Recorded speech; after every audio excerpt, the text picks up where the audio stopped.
Hello friends, welcome to our channel physics point by Ravinder.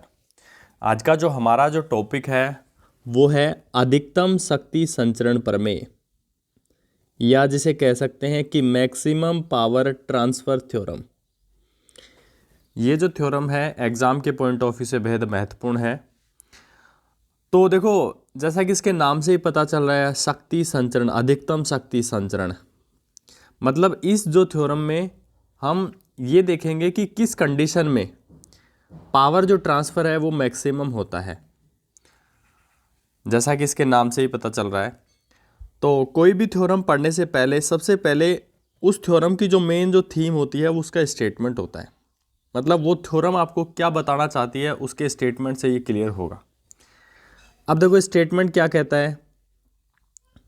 कहता है कि जब किसी परिपथ में लोड प्रतिबाधा व स्रोत की आंतरिक प्रतिबाधा परस्पर संयुग्मी होते हैं, मतलब कॉम्प्लेक्स कॉन्जुगेट हों। कौन कौन? लोड प्रतिबाधा और स्रोत की आंतरिक प्रतिबाधा।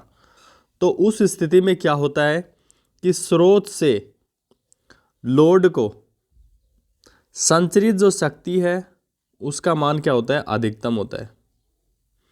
मतलब जब किसी परिपथ में लोड प्रतिबाधा और स्रोत की आंतरिक प्रतिबाधा परस्पर संयुग्मी होते हैं तो स्रोत से लोड को जो संचरित जो शक्ति है उसका मान क्या होता है? अधिकतम होता है।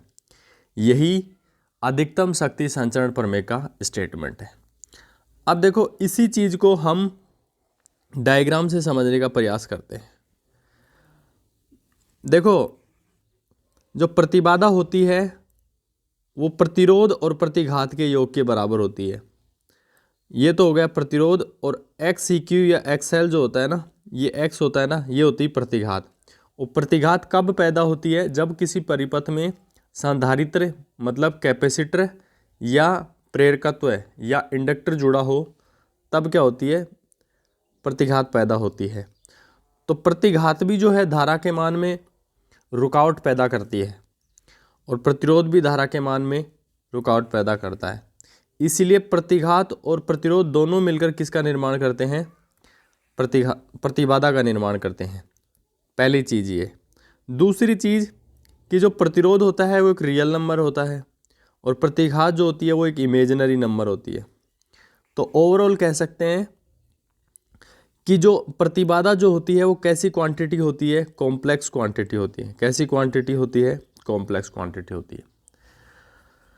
तो ये तो देखो हमने आपको बेसिक जो टर्म्स यहाँ पे इंट्रोड्यूस करा दी। अब हम स्टेटमेंट की बात करते हैं। स्टेटमेंट क्या कहता है कि यदि किसी परिपथ में स्रोत की आंतरिक प्रतिबाधा, ये स्रोत की आंतरिक प्रतिबाधा है, स्रोत की आंतरिक प्रतिबाधा तथा लोड प्रतिबाधा परस्पर संयुग्मी हो, मतलब ये दोनों जो क्वांटिटी हैं वो क्या हो? कॉम्प्लेक्स कॉन्जुगेट हो।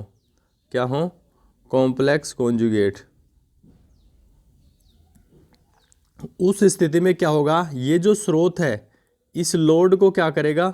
मैक्सिमम पावर ट्रांसफर करेगा, मतलब अधिकतम शक्ति का संचरण करेगा। मतलब जो स्रोत है वो लोड को अधिकतम शक्ति देगा। इस स्थिति में कब देगा? जब स्रोत की आंतरिक प्रतिबाधा और लोड प्रतिबाधा जो है परस्पर संयुग्मी है। तो उम्मीद करता हूँ कि जो स्टेटमेंट है वो आपको अच्छे से क्लियर हुआ होगा।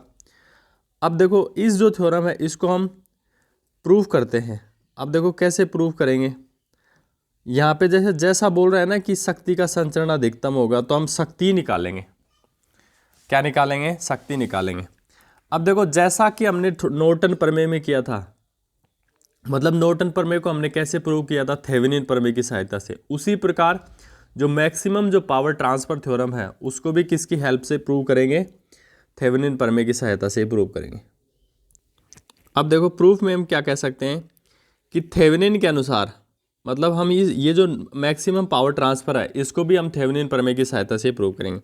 तो थेवेनिन के अनुसार कोई भी सक्रिय जाल है, कोई भी एक्टिव नेटवर्क है, किसी भी थेवेनिन के अनुसार एक सक्रिय जाल को स्रोत EEQ तथा उसके श्रेणी क्रम में जुड़ी प्रतिबाधा ZEQ से दर्शा सकते हैं। यही तो थेवेनिन प्रमेय का स्टेटमेंट है कि रेखीय प्रतिबाधाओं तथा ऊर्जा स्रोतों से युक्त किसी द्वि टर्मिनल रैखिक जाल को एक तुल्य परिपथ से प्रतिस्थापित किया जा सकता है जिसमें एक ऊर्जा स्रोत हो और उसके श्रेणी क्रम में जुड़ी हुई प्रतिबाधा हो। अब देखो हमने क्या किया कि मैक्सिमम पावर ट्रांसफर थ्योरम को प्रूव करने के लिए जो परिपथ है उसमें एक ऊर्जा स्रोत और उसके श्रेणी क्रम में जुड़ी एक प्रतिबाधा के द्वारा डिनोट कर सकते हैं, और ये जो जेडल है ये लोड प्रतिबाधा है। अब देखो जेड को कैसे लिखेंगे और आर को कैसे, सॉरी जेड को कैसे लिखेंगे और जेडल को कैसे लिखेंगे, यहाँ पे ये चीज़ बता रखी है। प्रतिबाधा जेड को प्रतिरोध आर तथा प्रतिघात एक्स के योग के रूप में लिख सकते हैं लिखने पर। तो जेड बराबर क्या हो गया, आर प्लस जे एक्स तो ये तो हो गया प्रतिरोध, ये हो गई प्रतिघात, और ये दोनों मिलकर किसका निर्माण करते हैं, प्रतिबाधा का, इम्पीडेंस का। इसी प्रकार लोड को भी हम ऐसे ही लिख सकते हैं, जेड बराबर are L plus J x L, load को भी लिख दिया। और हमें सिद्ध क्या करना है, देखो हमें सिद्ध करना है कि अधिकतम शक्ति संचरण की दिशा, शक्ति की अवस्था में, मतलब जब मैक्सिमम पावर ट्रांसफर होगा उस स्थिति में क्या होगा, आंतरिक प्रतिबाधा जेड और लोड प्रतिबाधा जेड क्या हो, परस्पर संयुग्मी हो, परस्पर क्या हो, संयुग्मी हो। ये हमें सिद्ध करना है। इसी चीज़ को मैथमेटिकली देखते हैं, मतलब लोड जो प्रतिबाधा है वो आंतरिक प्रतिबाधा की क्या हो, संयुग्मी हो। तो लोड प्रतिबाधा, आंतरिक प्रतिबाधा जेड का स्टार मतलब कॉम्प्लेक्स कॉन्जुगेट, तो जेड का बराबर क्या होता है, आर प्लस जे एक्स अब इसी का कॉम्प्लेक्स कॉन्जुगेट लेंगे तो यहाँ पे माइनस आ जाएगा, तो जेड एल बराबर आर माइनस जे एक्स ये चीज़ हमें प्रूव करनी है, ये चीज़ हमें प्रूव करनी है। अगर इस चीज़ को प्रूव कर देंगे हम तो हम कह देंगे ये समीकरण 3 के तुल्य है, अतः मैक्सिमम पावर ट्रांसफ़र जो थ्योरम है वो सिद्ध होती है।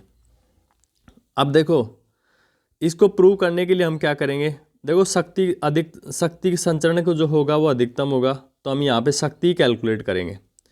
अब देखो यहाँ पे लोड को दी गई शक्ति को हम यहाँ पे कैलकुलेट करेंगे, केवल आरएल को दी गई शक्ति, जेडएल को नहीं, क्योंकि जेडएल तो एक इमेजिनरी नंबर है, उससे हमारी जो कैलकुलेशन है वो कॉम्प्लेक्स हो सकती है। और ये जो चीज़ें ना जो आयटा की फॉर्म में चीज़ें आती हैं, ये आप इलेक्ट्रिकल इंजीनियरिंग करते हैं ना वहाँ पे आती हैं। यहाँ पे जो बेसिक इलेक्ट्रॉनिक्स है इसमें इतना कॉम्प्लेक्स सर्किट आपको नहीं देता है वो, और यहाँ पे इजी कैलकुलेशन ही करनी होती है हमें। तो देखो हमें क्या करना है कि जो लोड जो आरएल है इसको दी गई शक्ति को निकालना है। तो इसको दी गई शक्ति को निकालने से पहले इसमें प्रवाहित धारा का मान हमें पता होना चाहिए, तभी तो I square into load resistance RL ये कैलकुलेट कर लेंगे हमारे से आराम से। तो देखो इसमें प्रवाहित धारा मान लेते हैं क्या है, आई है, तो आई की वैल्यू कैसे निकालेंगे, किरचॉफ का वोल्टेज नियम लगाएंगे, I Z Q plus I Z L minus E Q बराबर 0। मतलब इसके सिरों पे potential drop I into Z L, फिर इसके सिरों पे potential drop I into Z L minus E Q. अब देखो यही है, माना जाल में प्रवाहित धारा आई है, मतलब जो सर्किट है उसमें जो प्रवाहित धारा है वो क्या है, आई है। तब किरचॉफ का वोल्टा नियम लगाएंगे आई की वैल्यू निकालने के लिए उस परिपथ में। देखो आई यहाँ पे अभी बताया था हमने आपको, जेड क्यू के सिरों पे potential drop I into Z Q, और जेड एल के सिरों पे पोटेंशियल ड्रॉप कितना होगा, आई इंटू जेड एल, फिर ऐसे घूम के आएंगे फिर माइनस ई क्यू। तो इसी चीज़ को बहुत बार हम किरचॉफ का नियम लगा चुके हैं। आई कॉमन ले लिया, Z Q plus Z L बराबर क्या हो जाएगा, ई क्यू, मतलब माइनस इधर था उधर लेके जाएंगे तो प्लस हो जाएगा। तो आई की जो ओवरऑल जो वैल्यू आ जाएगी आपके पास क्या आ जाएगी, आई बराबर ई क्यू बटे Z Q plus Z L. अब देखो यहाँ पे जेड क्यू और जेड एल की वैल्यू क्या है, जेड क्यू की वैल्यू है are E Q plus J x Q, और जेड एल की वैल्यू क्या है, are L plus J x L, और ई क्यू ऐसे कैसे रह जाएगा। नेक्स्ट स्टेप में देखो ये जो काल्पनिक जो रियल पार्ट है are E Q plus R L, इसको एक जगह लिख लेंगे, और काल्पनिक जो पार्ट है उसको एक जगह लिख लेंगे। तो आई बराबर क्या हो जाएगा, ई क्यू बटे R E Q plus R L plus J X E Q plus X L, ये हो जाएगा। अब देखो यहाँ पे हम देखो, अतः स्रोत से लोड आरएल में संचरित शक्ति कितनी हो जाएगी, आरएल में बोल रहे हैं, जेडएल में नहीं बोल रहे। देखो हम यहाँ पे केवल रियल पार्ट को कंसीडर करेंगे, इमेजिनरी पार्ट को नहीं कंसीडर करेंगे, कहने का मतलब। तो लोड आरएल में संचरित शक्ति, देखो जेडएल को लिखते हैं ना तो हम यहाँ पे इमेजिनरी पार्ट को भी कंसीडर करते हैं, मतलब कॉम्प्लेक्स जो फॉर्म है उसको कंसीडर करते हैं। यहाँ पे केवल आरएल बोला है तो मतलब लोड रेजिस्टेंस आरएल में प्रवाही जो को दी गई शक्ति को आपके यहाँ पे कैलकुलेट करना है। तो P बराबर क्या हो जाएगा, आई स्क्वायर आर एल। अब ये यहाँ से ये कहाँ से फॉर्मूला है, देखो शक्ति होती है P बराबर आई इंटू वी, और V को क्या लिख सकते हैं आई आर। तो P बराबर क्या, आई इंटू आर, तो P बराबर क्या हो जाएगा आई स्क्वायर आर, ये फॉर्मूला बन जाएगा। तो P बराबर ये हो गया आई स्क्वायर आर एल। अब आई स्क्वायर की वैल्यू यहाँ पे रखेंगे। अब देखो आई स्क्वायर की, देखो यहाँ पे कॉम्प्लेक्स क्वांटिटी है, देखो आपने एक फॉर्मूला पढ़ा होगा कॉम्प्लेक्स नंबर में, जेड स्क्वायर बराबर जेड बार बराबर, इसको लिख देते हैं एक्स प्लस आयोटा वाई और इसको एक्स माइनस आयोटा वाई। इसका आप मल्टीप्लाई करते हैं ना तो आपको आता है X square plus Y square. यही चीज़ यहाँ पे बता रखी है, देखो जेड स्क्वायर बराबर होता है जेड बार, और क्योंकि ये कॉम्प्लेक्स क्वांटिटी है तो हमें तो इसी हिसाब से इसको मल्टीप्लाई करना पड़ेगा आई स्क्वायर करने के लिए। X plus iota Y X minus iota Y, तो X square plus Y square ऐसे आ जाएगा। तो देखो ई क्यू का स्क्वायर हो गया, इसमें तो कोई सोचने वाली बात ही नहीं है। फिर एक्स, ये तो हो गया एक्स स्क्वायर हो जाएगा इसका, तो और इसका हो जाएगा वाई स्क्वायर, क्योंकि दो बार इसका कॉम्प्लेक्स कॉन्जुगेट लेंगे तो ई क्यू का स्क्वायर ऐसे कैसे, R E Q plus R L का square, X E Q plus X L का स्क्वायर प्लस आर एल। यहाँ तक आ गए हम, तो उम्मीद करता हूँ यहाँ तक आपको अच्छे से समझ में आ रही है। तो देखो अब आगे है कि आर ई क्यू व आर एल के किसी भी मान के लिए संचरित शक्ति का जो मान होगा अधिकतम होगा। कब होगा, जब इसका काल्पनिक जो पार्ट है ना वो जीरो हो जाए। क्योंकि देखो हमने बोला है कि हम जेड एल को कंसीडर नहीं कर रहे, हम आर एल को कंसीडर कर रहे हैं, लोड रेजिस्टेंस, लोड प्रतिबाधा, लोड प्रतिरोध को कंसीडर कर रहे हैं। तो देखो यहाँ पे हम इसको कंसीडर नहीं कर रहे तो इस पार्ट को लेके क्यों चले। तो आर एल और आर ई क्यू पर डिपेंडेंस को हम यहाँ पे देख रहे हैं, तो उसके लिए क्या करना पड़ेगा, जो काल्पनिक जो पार्ट है आर एल व आर ई क्यू के किसी भी मान के लिए संचरित जो शक्ति का जो मान है वो अधिकतम होगा। मतलब आर एल और आर ई क्यू के पर ही हम डिपेंडेंस चेक कर रहे हैं। तो ये जो काल्पनिक जो पार्ट है इसकी वैल्यू क्या होनी चाहिए, जीरो होनी चाहिए। तो x E Q plus X L square बराबर जीरो, तो स्क्वायर ही जीरो है तो सिंगल पावर तो होगी। तो एक्स ई क्यू बराबर एक्स एल। तो देखो एक्स एल की जो वैल्यू आ गई ना, आपको एक्स एल की लिखनी है, सॉरी आपको यहाँ पे माइनस एक्स ई क्यू ऐसे लिखना है आपको। एक्स एल इक्वल्स टू क्या हो जाएगा, माइनस एक्स ई क्यू। तो इसको समीकरण 4 दो। अब देखो शक्ति कितनी हो गई, अतः एक्स एल और एक्स ई क्यू क्या है, संयुग्मी है। मतलब एक्स एल बराबर माइनस एक्स ई क्यू है, क्या एक्स ई क्यू है। तो इसका मतलब क्या है कि एक्स एल और एक्स ई क्यू क्या है, संयुग्मी है। तो देखो एक्स क्या होता है, प्रतिघात होती है, और प्रतिघात क्या होती है, या तो एक तो धारतीय प्रतिघात होगी या एक प्रेरकत्वीय प्रतिघात होगी। जब कैपेसिटर जुड़ा होगा तो धारतीय प्रतिघात, और जब इंडक्टर जुड़ा होगा तब प्रेरकत्वीय प्रतिघात। तो देखो इसी चीज़ को हम देखो कैसे व्याख्या कर सकते हैं कि अन्य शब्दों में कैसे कह सकते हैं। जब एक्स ई क्यू धारतीय है, मतलब एक्स ई क्यू कैपेसिटर के कारण रिएक्टेंस है, तो एक्स एल क्या होगी, प्रेरकत्व होगी। और इसका उल्टा क्या हो सकता है कि यदि संयुग्मी का मतलब यही है कि यदि एक्स एल धारतीय हो जाए तो एक्स ई क्यू क्या हो जाएगा, प्रेरकत्वीय हो जाएगा। और इसका विलोम भी क्या होगा, सत्य होगा, जिससे परिपथ की कुल प्रतिघात का जो मान होगा वो क्या हो, शून्य हो। मतलब ओवरऑल जो रिएक्टेंस है उसका मान यहाँ पे जीरो होना चाहिए। क्यों होना चाहिए, तभी तो ये संयुग्मी होंगे, और तभी हम जो डिपेंडेंस है वो आर एल पे देख सकते हैं। क्योंकि यहाँ पे रिएक्टेंस प्रतिघात का जो पार्ट है वो जीरो होगा, तभी हम आर ई क्यू और आर एल पर डिपेंडेंस को बता पाएंगे।